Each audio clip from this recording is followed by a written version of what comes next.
Hello folks, welcome to Lester's Custom Truck Shop. David K. In Illinois, I think. Here's your Custom 959 by LesComm. There's your LC 5304. I threw in an echo.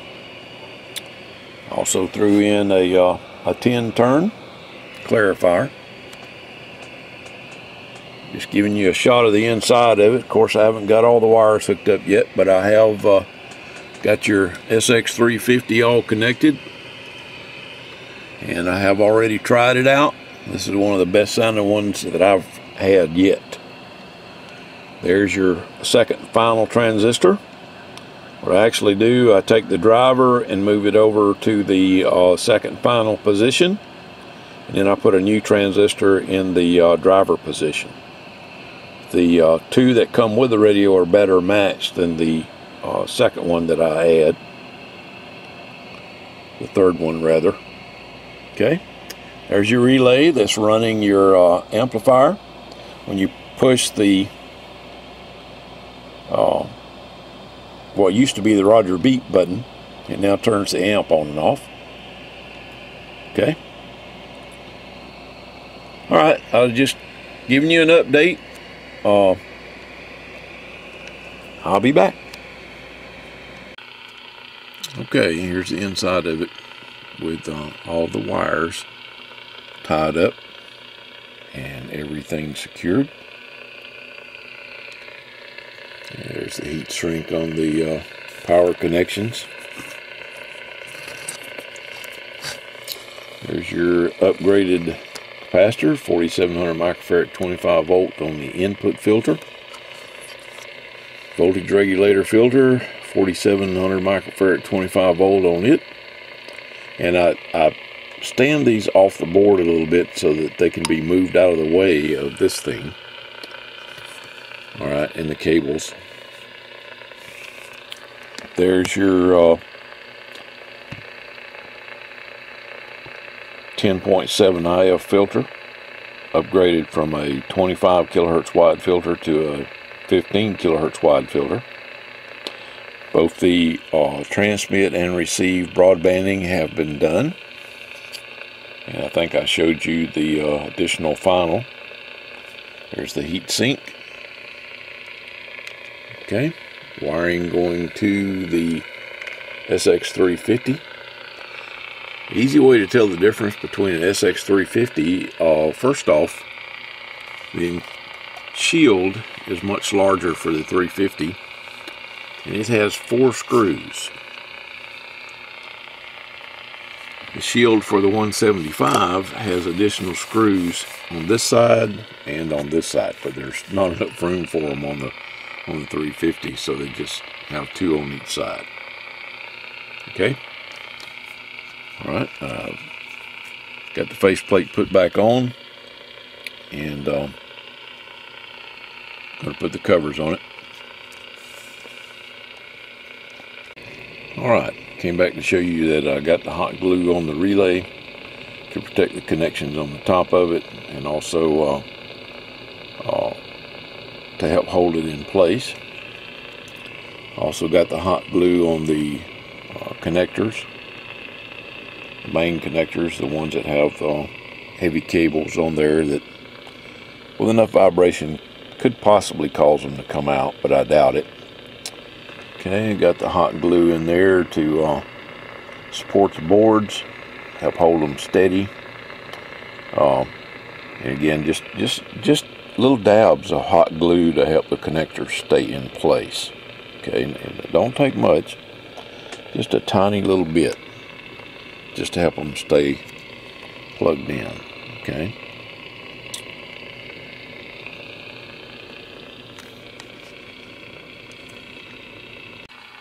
Okay, I just got the cover setting on there right now.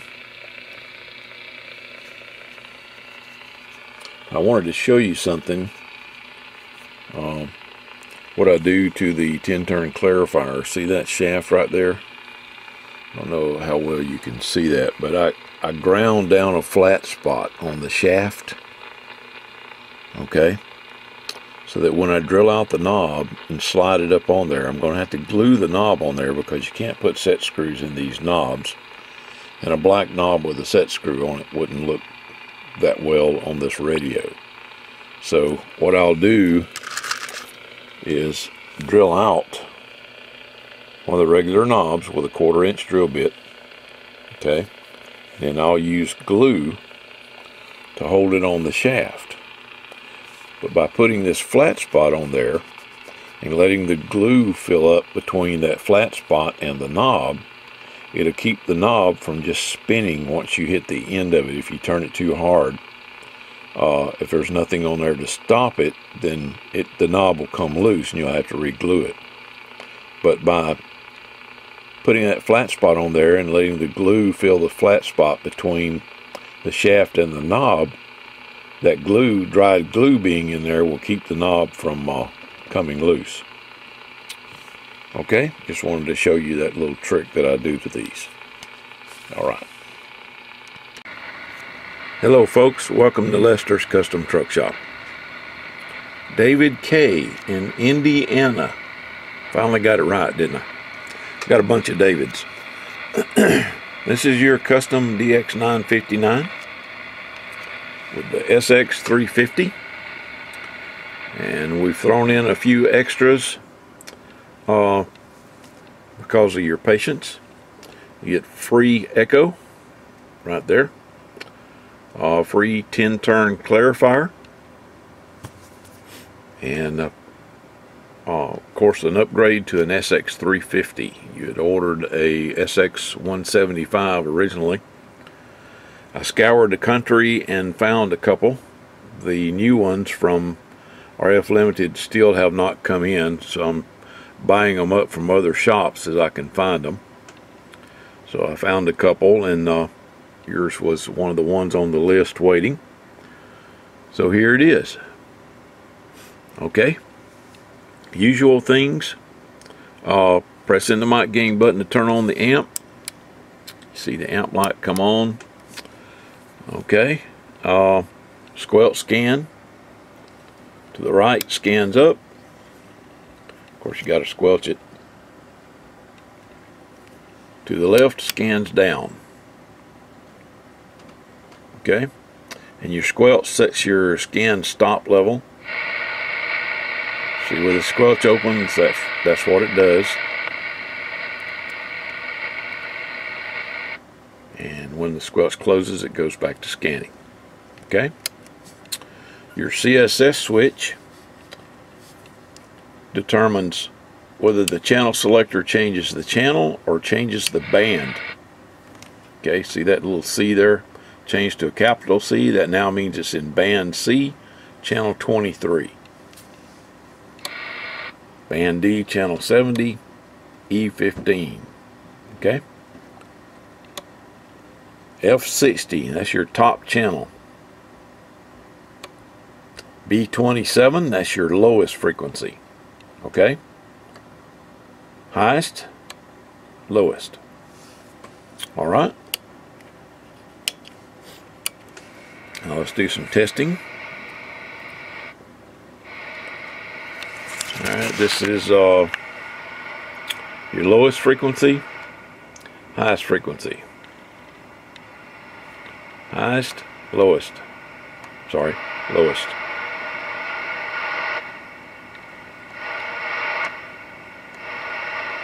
Okay, let's do some power testing. Get this cable out of the way. Sorry about that.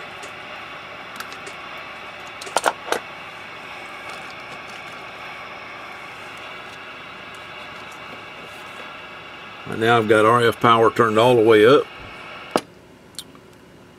The amp is turned off. Dead key's about 3 watts. Audio 1 2 3 4 5 5 4 3 2 1. A lot of forward swing. Okay, both of these have the 100 watt slugs in it. This one's on the ×5 scale, so we're reading the 500 watt scale, which is that center scale right there. The 50 indicates 500, okay? Since we have a 100 watt slug, that's why. All right, that's your lowest frequency. Now we're going to turn the amp on. The amplifier is on now. We're still dead keying low wattage. That's probably about still about 10 watts. Audio test, test audio, audio test. 1 2 3 4 5 5 4 3 2 1 audio. And it sounds really good. Let's see, that's on your lowest frequency. This is on the highest frequency. Audio. A little over 300. Audio. That's on AM. Okay. Now I'm going to switch to upper sideband on your highest frequency. Audio. Audio 1 2 3 4 5 5 4 3 2 1. And now we're going to go to the lowest frequency. Audio. Audio 1 2 3 4 5 5 4 3 2 1. Now you're asking me, I'm sure, why isn't it the same on the highest frequency as it is the lowest frequency? Well, unless you're an amateur, you're not going to be talking that much on 10 meters, and unless you have a extra or advanced license, the highest you can talk is on 28.5. Okay, so the power drops off a little bit on the top end of the 10 meter band. However, more than likely you're going to use this on CB frequencies, and if you do, you want the power to be good and strong on CB frequencies. So most of the power is concentrated at the peak of the CB frequencies, or channel 20. Okay, now let me switch to channel 20 and show you what I'm talking about.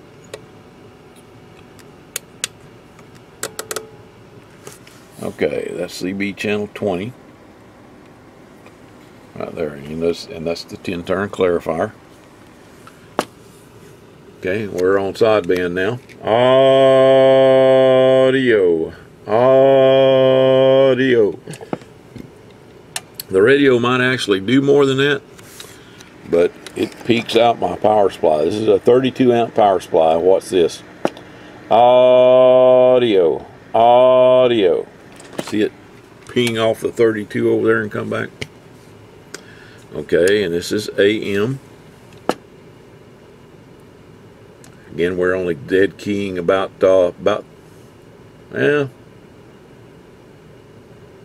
I'd say maybe 5 watts. Audio, audio, audio, audio, audio test, test audio. But you see that forward swing? That's what people are going to hear. When you talk to them on this radio, they will hear you. Okay. Let's go to channel 38. And I wanted to show you the receiver. It's S9 on AM.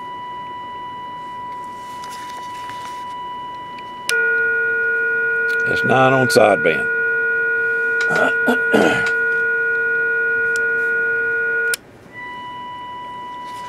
Okay. It's negative 60 dB. And plus 10. Okay.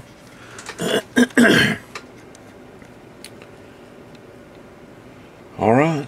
I think that's about it. Oh, echo. I need to show you the echo. Let me switch my monitor radio to AM. Channel 38.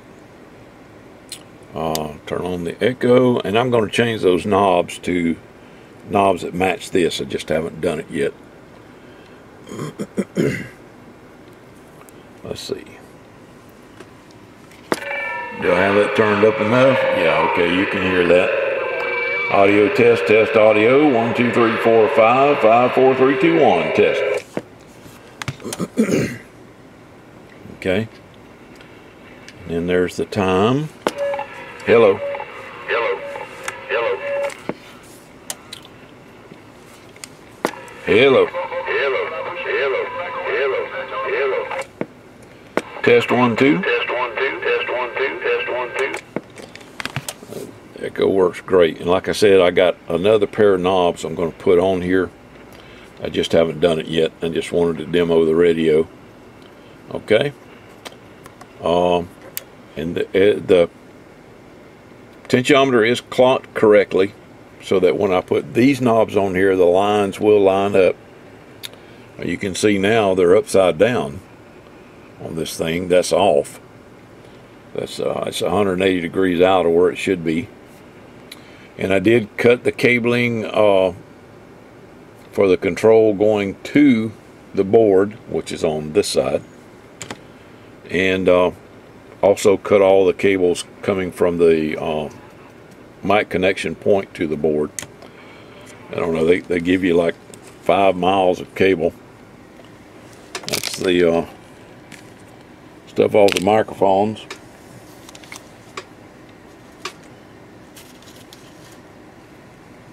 There's the stuff off the control. So, you know, about 6 inches too much wire. They give you about a foot of wire, and you know, I don't know. Usually, folks just have to fold it up and tie it off. But I decided to cut it off because there's not that much room inside this radio with this SX350 in there. And I didn't want extra wire all wadded up inside the radio. But there it is.